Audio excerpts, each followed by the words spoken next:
ਹੁਣ ਮੈਨੂੰ गाने दा ना कहीं तेरी मेहरबानी दो बोल नहीं तू मेरा शागिर्द है तो जी आपने चूंकि कह दिया आराम नाल बैठ इंटरव्यू के पहले कोई डिसाइड नहीं होया सी। अगर मेरी आवाज़ अच्छी है तो वो मेरे लिए है, आप अगला सवाल करें, नहीं तो मैं कैमरामैन को अभी कह दूंगा कि भाईजान यहीं पे आप इसके आगे पर्चा डालें, इसको बंद करें। नहीं सर, ये मेरी फैमिली का मेरे भाई जो हैं वो ज़ुबानों बयान कराते हैं अपने प्रोग्राम में, मेरे वालिद साहब हैं, तो हमें उर्दू पे मान भी होना चाहिए, हम इसी मिट्टी से हैं। अस्सलाम वालेकुम, मैं हूं फलक शेख और आप देख रहे हैं फलक शेख ऑफिशियल।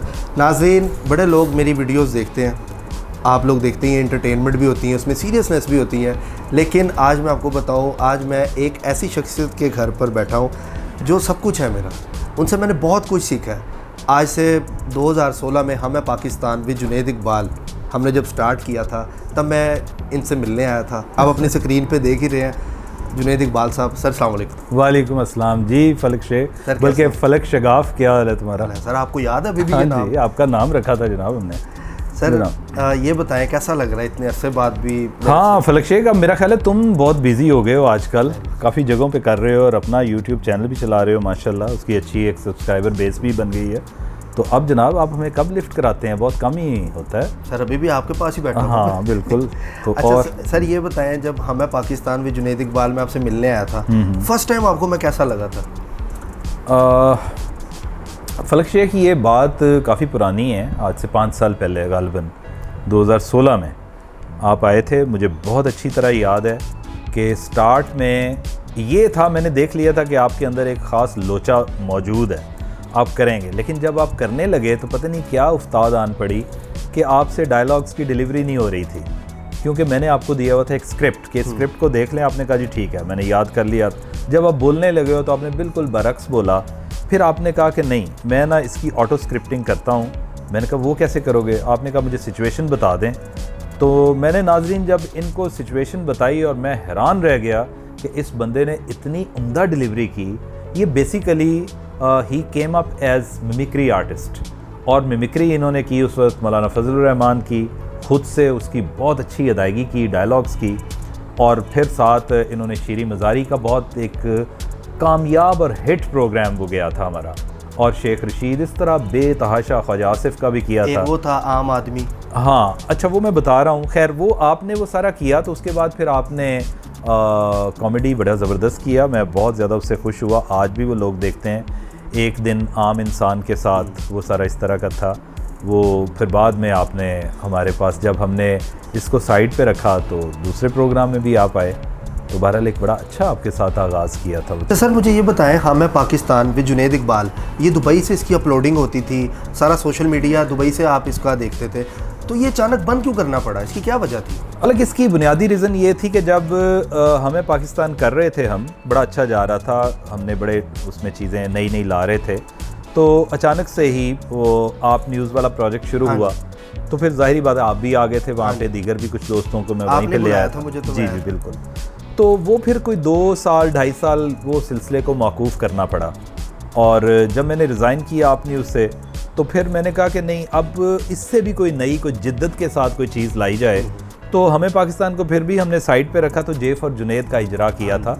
और मुझे याद है बिल्ली की तरह आप वहाँ भी मेरे पीछे आ गए कि नाज़रीन मैं बताऊँ कि ये हमें पाकिस्तान में थे हमारे साथ। उसके बाद आप न्यूज़ एक लीनियर जो चैनल था, टीवी चैनल, उसमें आ गए, सैटेलाइट टीवी, और वहाँ से मैंने रिज़ाइन किया, और थोड़े ही अरसे के बाद ये मौसूफ़ भी आ गए, और फिर हमने जेफ और जुनैद की दागबेल डाली, तो उसमें भी इन्होंने बड़ा कलीदी किरदार अदा किया, बहुत सारे कैरेक्टर्स किए जो कि मैं समझता हूँ आज भी पसंद किए जाते हैं। लेकिन सर एक बात तो आप भी मानते हैं कि 1 मिलियन व्यूज़ मेरा ही है, चाहे आप स्पीडो से जितना मर्जी प्यार कर लें। ये बात आप बताएं, स्पीडो से बड़ी लगती है मेरी। वो बार मुझे कहती है स्पीडो के जी मेरे बड़े व्यू हैं, मैं कहा सबसे टॉप पे मेरी वीडियो है वो। अच्छा चले, मैं इसमें थोड़ी सी आपको करेक्ट कर दूँ, ठीक है। अगर आप इंडिविजुअल एक देखें कि हाईएस्ट जो हमारी व्यूज़ लेने वाली वीडियो वो आप ही की थी, सड़ेआम थी, और उसका गालिबन 3-4 एपिसोड था। लेकिन मजमूई तौर पर अगर देखा जाए तो स्पीडो आपसे ज़्यादा है, क्योंकि उसने एक तो शूट ज़्यादा किए हुए हैं, उसके 6 लाख 8 लाख पे उसकी भी गई है, 2-4 लाख 50,000 लाख व्यूज़ तो वो आराम से ही ले लेता था। मजमूई तौर पे उसके व्यूज़ ज़्यादा हैं, लेकिन हाईएस्ट वीडियो जो है वो आप ही की है, बिल्कुल इसमें कोई शक नहीं। सर फिर सड़े आम से आपको कैसे ख्याल आया एक दिन दियो के साथ? ये जब आपने नाम मुझे बताया नाज़रीन, मैं इतना शॉक्ड हुआ कि ये क्या नाम है एक दिन दियो के साथ। फिर मैंने जब इन्होंने मुझे स्टोरी बोर्ड बताया, मैंने वो परफॉर्म करने की कोशिश की, हमने उसका प्रोमो बनाया था, तो बड़ा ज़बरदस्त वो प्रोमो बना। पीजे मीर साहब का इंटरव्यू किया और मुझे समझ नहीं आती थी ये किस तरह होगा, लेकिन सर ये कैसे आइडिया? हाँ, वो ये था, ये भी एक सिचुएशनल कॉमेडी थी। पीजे मीर का किया आपने, उसके बाद शोनू थी, वो जो चाइनीज़ आई हुई थी, शोनू बाजी। हाँ, शोनू बाजी थी, वो यहाँ पे रेस्टोरेंट उनके हैं 2-3 डिफेंस में। उसके बाद फिर आपने नायरा मलिक का किया था, फिर आपने हनी अलबेला का किया था। फिर वो सिलसिला ऐसा उसका मनक़ता हुआ कि ये बीच में कोरोना आ गया। हमने अपनी प्रोडक्शन ज़रा थोड़ी सी ख़ास तौर पे आउटडोर प्रोडक्शन को हमें ज़रा लिमिटाइज़ करना पड़ा था। तो एक दिन दियो के साथ का बेसिक आइडिया, ज़ाहिरी बात है, एक बड़ा मशहूर प्रोग्राम चलता है सोहेल बड़ाइच साहब का, एक दिन जियो के साथ। सो एक दिन जियो के साथ की एलिट्रेशन हमने की कि एक दिन दियो के साथ किया। वो जिस तरह भारी भरकम है तो आपको बनाना पड़ा था हमें भारी, क्योंकि आप तो खैर जिम जाते हैं, स्मार्ट आदमी हैं, लेकिन खाते खैर से आप भी उनकी मौसूफ़ की तरह ही हैं। सो वो भी एक पार्ट था, पार्ट ऑफ द प्रोग्राम था। तो अच्छा चला वो भी, मैं समझता हूँ माशाल्लाह आपने बड़ा अच्छा निभाया है वो। दोबारा अब उसको स्टार्ट करेंगे हम इंशाल्लाह। नया टाइम, हमारी नई वेबसाइट, एक उसको 1 माह हुआ है तकरीबन, उसका भी एक साथ में यूट्यूब चैनल है, मैंने देखा। तो वो आफ्ताब इकबाल साहब जो है उसमें बता रहे हैं बैठ के। हाँ, तो ये अब सारा टोटल हमने ये अब चीज़ों को लेके आगे चल रहे हैं, तो इस तरीके से है। और हम दोस्त में, और बल्कि नया टाइम में भी उसके जो यूट्यूब चैनल है उसमें कोई ख़ातिर ख़्वाह हमने चीज़ें डालनी हैं, कुछ चेंजेस लाएंगे, ख़ास तौर पे हम दोस्त में। तो नए फेसेस सामने आएंगे, रोड शोज़ होंगे, प्रैंक्स होंगे, और तज्ज़िया होगा ख़बरों पे, सीरियस प्रोग्राम्स भी होंगे, बल्कि बुलेटिन भी चलाएंगे, न्यूज़ बुलेटिन। मुझे जो लगता है कि मसाला ज़्यादा बिकता है, एंटरटेनमेंट ज़्यादा बिकती है सीरियस चीज़ों पे, आप क्या कहेंगे इस बारे में? इंफोटेनमेंट, महज एंटरटेनमेंट तो जो स्टेज शोज़ हैं उसमें इंफॉर्मेशन नहीं होती, सिर्फ एंटरटेनमेंट होती है, या गाने हैं, या हार्ड कोर कॉमेडी है। कॉमेडी के साथ या एंटरटेनमेंट के साथ इंफॉर्मेशन आ जाती है ना, that is coupled with information, तो उसको हम बोलते हैं इंफोटेनमेंट। इंफोटेनमेंट का बहरहाल एक दौर है और वो चलना है, और ये शॉर्ट लिव्ड नहीं है, ये चलेगी। लोग कॉमेडी के साथ इंफॉर्मेशन भी मांगते हैं, नॉलेज भी मांगते हैं कि यार यहाँ पे हमारी ग्रूमिंग कहाँ पे है, यहाँ पे हमारा नॉलेज हमारे लिए कहाँ पे है, हमारे लिए इन्फॉर्मेशन कहाँ पे है, कोई नई चीज़ें हमें सीखने को मिल रही हैं, ये सिर्फ तफरीह है। तो सर ये तो हो गई ज़रा सीरियस बातें, इस तरफ आते हैं, ज़्यादती होगी अगर आप कोई शेर ना सुनाएं। देखिए, हम जिस घर में हैं, अल्लाह का शुक्र है कि हमारे घर में एक बहुत बड़ा शायर बैठे हैं, लेकिन उन्होंने हमेशा से हमें शेर कहने से रोका है कि भाई नहीं, आप शायर नहीं हैं, तुसी आराम नाल बैठे रहो, जो है। लेकिन अल्लाह का शुक्र है, जीन्स में थोड़ी सी चीज़ें ना आपके ब्लड में रन करती हैं, and they run through ages, generations. वो होता है कि आप एक तो शेर को खुद शेर कहते हैं, एक वो कैटेगरी आ जाती है कि शेर को समझना होता है, जिसको सुखन फहम बोलते हैं। तो वालिद साहब की शेर हैं जनाब, हमें तो वही याद होते हैं, अगर इजाज़त है तो हम आपको सुना देते हैं। जरूर सर। और यहाँ किसी को भी कुछ हस्बे आरजू ना मिला, वाह, किसी को हम ना मिले और हमको तू ना मिला। वाह। अब ये वो हम उनको मजाक से छेड़ते हैं, भाई ये ਤੁਹਾਡਾ कुल्फी शेर है, हर रेड़ी ते लिखा होंदा है, ट्रालियां दे पीछे लिखा होंदा। तो फिर और सर दूसरी बात, आप सिंगिंग में भी मैं आपका देखता रहता हूँ, आप लगाते हैं पोस्ट, वो गिटार पकड़ के बड़ा ज़बरदस्त सब गाने बना। हुन मैनू गाने दा ना कहीं, तेरी मेहरबानी। 2 बोल नहीं, तू मेरा शागिर्द है तो मैं तेनों, मैं इंटरव्यू वाला वो नहीं है कि ऐसे कह दूँ अच्छा जी आपने चूंकि कह दिया, आराम नाल बैठ। इंटरव्यू से पहले कोई डिसाइड नहीं होया सी, अगला सवाल कर। अगर सर गाना आपकी आवाज़ इतनी अच्छी है भाईजान, मेरी आवाज़ अच्छी है तो मेरे लिए है, आप अगला सवाल करें, नहीं तो मैं कैमरामैन को भी कह दूंगा कि भाईजान यहीं पे आप इसके आगे पर्चर डालें, इसको बंद करें। अच्छा सर, एक चीज़ मैंने ज़रूर आपसे ये पूछनी है कि जब आप वो बताते हैं उर्दू के मुश्किल लफ्ज़, वो मैं हमेशा स्क्रिप्ट में भी मुझे देते थे, तो वो बोलते हुए जैसे मुकव्वियात, मुझे वो याद हो गया, वो वीडियो देख के याद हुआ है, वैसे अभी भी नहीं मुझे इतना याद है। मुकव्वियात तुमने उसमें कहा था मौलाना फजल रहमान, और मैं मुकव्वियात भी खाता हूं और कुश्ते भी खाता हूं। ये 3-4 साल पहले की बात है। मैंने 4 से 5 टेक लिए थे और वो ठीक नहीं था।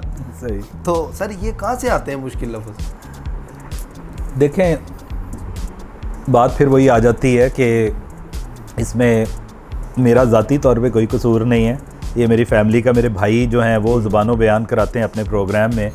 मेरे वालिद साहब हैं, उनको अल्लाह का शुक्र है उर्दू ज़ुबान पे, और मैं समझता हूँ सब कोई ज़ुबान पे, देखें आपकी ज़ुबान मादरी ना सही, कौमी ज़ुबान तो है ना आपकी। हाँ जी। तो हमें उर्दू पे मान भी होना चाहिए।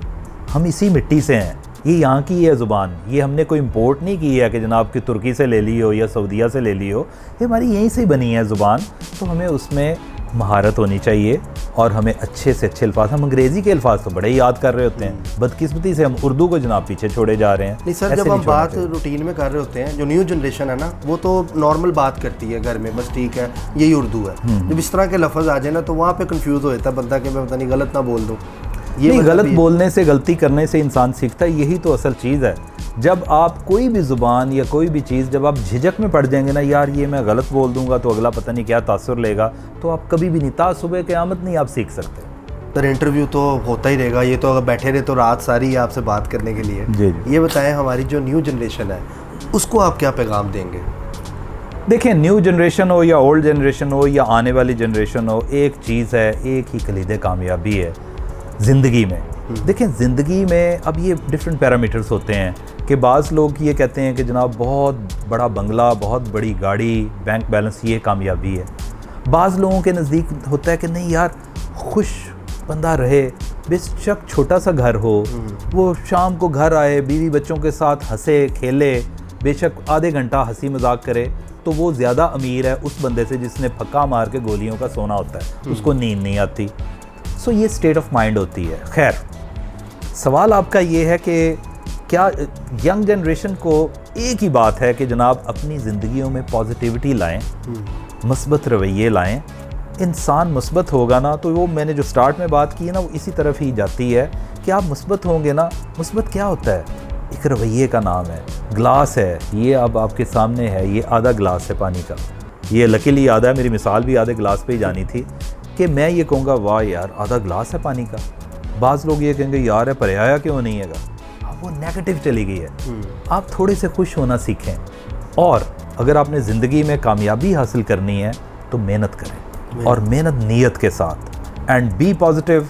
और मैं कहता हूँ कि आपको दुनिया की कोई ताकत भी उस मुकाम तक जाने से नहीं रोक पाएगी अगर आप पॉजिटिव होंगे और आप मेहनत करेंगे। नाज़रीन, ये था मेरा प्रोग्राम। हम आपसे मिलते हैं अगले गेस्ट के साथ एक नई वीडियो लेकर। तब तक के लिए मुझे दें इजाज़त। अपना ख्याल रखिएगा। अल्लाह हाफ़िज़।